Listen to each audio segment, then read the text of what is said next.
Hey beautiful people, welcome back to Angelic Embrace, where we document and narrate the glorious and life-changing near-death experiences sent in by you guys. It is greatly appreciated. So sit back, relax, know that you are loved, and let's get into today's near-death experience story. Consider subscribing and watching to the end to find out what happens. On the morning of November 3, 2001, I decided to quit my work and head home.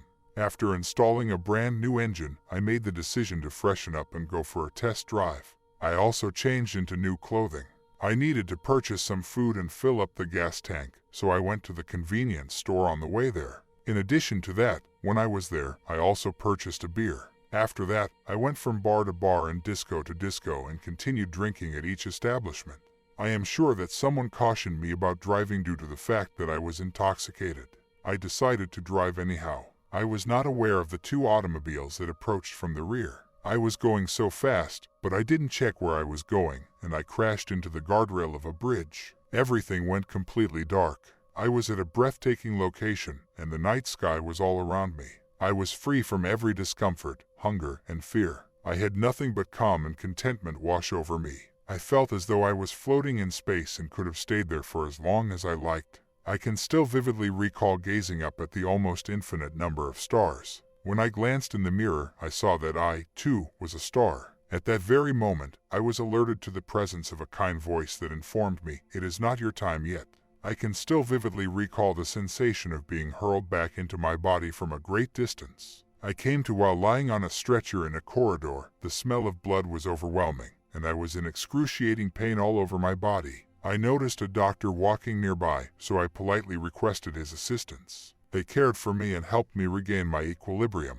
My parents and other of our neighbors went to the hospital to look for me and eventually located me there. Later on, they explained to me that the first reason they were unable to locate me was due to the fact that I was not registered with my own name, but rather under the name Angel. During one of the several operations that I underwent, I experienced an anesthesia crisis and came dangerously close to passing away. My body gave up, and I had the distinct impression that I was passing away. A brilliant bright light appeared before me. I was exerting a tremendous deal of effort to breathe, and then I recalled that if I died, I would undoubtedly arrive in the lovely land full of stars. I continued my efforts, so I gave up struggling to take a breath, but the physicians were able to preserve my life. I began to take in air once more and slowly opened both of my eyes, feeling angry that I could not pass away.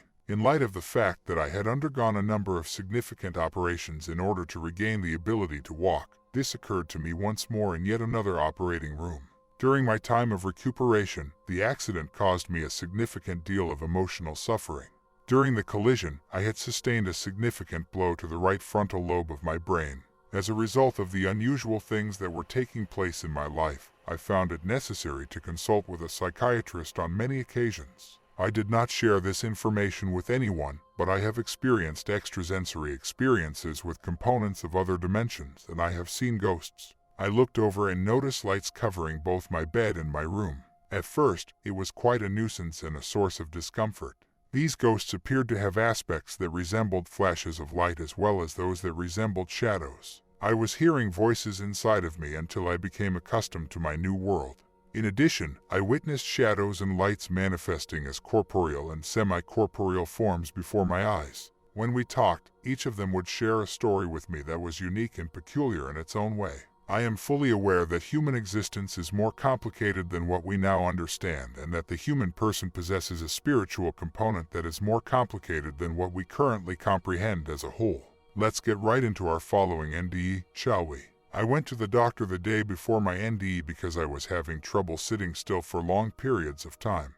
During the examination of my rectum, he discovered a significant abscess. Immediately after my arrival, I was sent to a surgeon, who promptly planned an operation for the next day. That evening, when I was resting in bed, I experienced a sensation similar to that of having my soul leave my body, and I could see myself in the same position on the bed. The event frightened me, and as a result, I attempted to shake my spouse awake, but he did not wake up. The next morning, when I was preparing for my upcoming rectal surgery by giving myself enemas in my bathroom, I discovered that there was blood in the toilet. As I stood up, I began to experience extreme tachycardia and extreme panic because I had the sensation that my body was about to pass away. Tachycardia is a heart rate that is over the usual range. I was having trouble breathing to the point that I knew it was my last moment on earth. I started praying because I didn't want my children to find me dead in the bathroom, and then I felt this sensation come over me, as though, if I just let go, I could die, and I felt very much at peace with the world. I started praying because I didn't want my children to find me dead in the bathroom. Despite this, I made the decision that I would not give in, and I reasoned that if I laid down in the bathtub, I could calm down and stop getting so worked up. I then got into the bathtub, and as I was lying there, I felt my soul leave my body once more, and I was able to see myself sitting in the bathtub.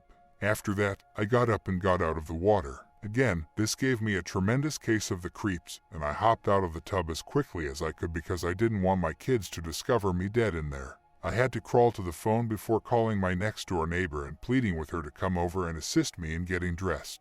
I was feeling all right despite my weakness when she arrived, so with her assistance, I made my way downstairs. After that, my future father-in-law arrived at my house to drive me to the hospital for my operation. During the time that I spent at the outpatient surgery center, the medical staff made many attempts to begin administering an intravenous drip to me, but they were unable to do so successfully. After that, they attempted to take my blood pressure by wrapping a cuff over my arm, but it did not register. I couldn't help but chuckle and comment to the nurse that there must have been a technical issue. As soon as the anesthesiologist entered the room, I had an overwhelming want to plead with him to keep me from passing away. I will never forget how he seemed to think I had lost my mind. I was carried into the operating room, and as they were putting the monitor on me, I observed the heart rhythm VTAC. After then, I checked at the blood pressure monitor and noticed that my blood pressure had dropped to 40 and was continuing to fall. It felt like I was being pulled out of my body like a vacuum when the anesthesiologist suddenly became extremely angry and started running about the room. Suddenly, my spirit left my body, and it felt like I was being sucked out of my body like a vacuum. My spirit left the hospital and flew forth into the vastness of the cosmos. I mean, it felt like Star Trek. My spirit seemed to be moving at a very rapid pace, and although I could see the earth below me, I felt as though I was floating among the stars. Then I heard a thump, and I landed in this extremely hazy location. The individuals I saw were all dead, and they were all patients whom I had cared for in the past while I was working as a nurse. They were happy to see me, and all of them were smiling. They broke apart, and I turned to see my father, who had passed away half a year before, approaching me. I can still vividly recall how relieved I felt when I learned that my beloved father had passed away. My father gave me a kind grin, took my hand, and then led me through a tunnel. The tunnel appeared to be moving back and forth very slowly, and when I finally came to a stop in front of it, a brilliant light flashed upon me. There was no longer any agony, and I felt an enormous love that was radiating from within me. As I entered the tunnel, I saw a guy clothed in all white with long hair standing in the center of the passageway with his back to me. I could feel an overwhelming amount of love emanating from this guy, and I had the distinct impression that if he turned and looked at me, it would be my last moment on earth. On the other side of this man was an amazing location. The colors have a lively and engaging interaction with one another. It appeared to be a paradise, with the exception that the colors seemed to come to life. The rocks, sky, grass, and water all appeared to be exceptionally lovely, and all of these elements appeared to interact with one another. I had the experience of seeing my whole life play out in front of me like a fast-paced movie, and throughout this vision, I was able to see both the positive and negative things that I had done during the course of my existence. Then, I was confronted by three distinct voices. They offered two options: you can stay here or you can go. And there I was, considering my options: should I stay or should I go? And I said, I am not good enough to be here, to which the voices replied, oh, but you are. I was surprised by their response. The sounds were so sweet, and the idea of remaining sounded like such a treat to me. As a result, I desperately wanted to be with my father, but all of a sudden I felt something tugging at my shoulders. It felt as like it was dragging me in a certain direction, and I realized right away that it was the prayers of my wife and my children. And right away I said, I have to go. At that precise instant, I burst through the wall of the passageway and flew over space. I was transported back into my body with the sound of a thump. My physician was bending over me at the time, and she asked, Anne, why didn't you tell me you were so sick? You experienced a cardiac arrest. We were able to revive you and do your operation without the use of anesthetic. Nevertheless, it is quite likely that you will pass away since you are in septic shock. And with that, I shot back, oh no, doctor. I got to go to paradise, and then I got to come back, which means that I won't die. I was really ill for a period of 6 months, during which time I underwent a total of 5 operations, and I got septic multiple times.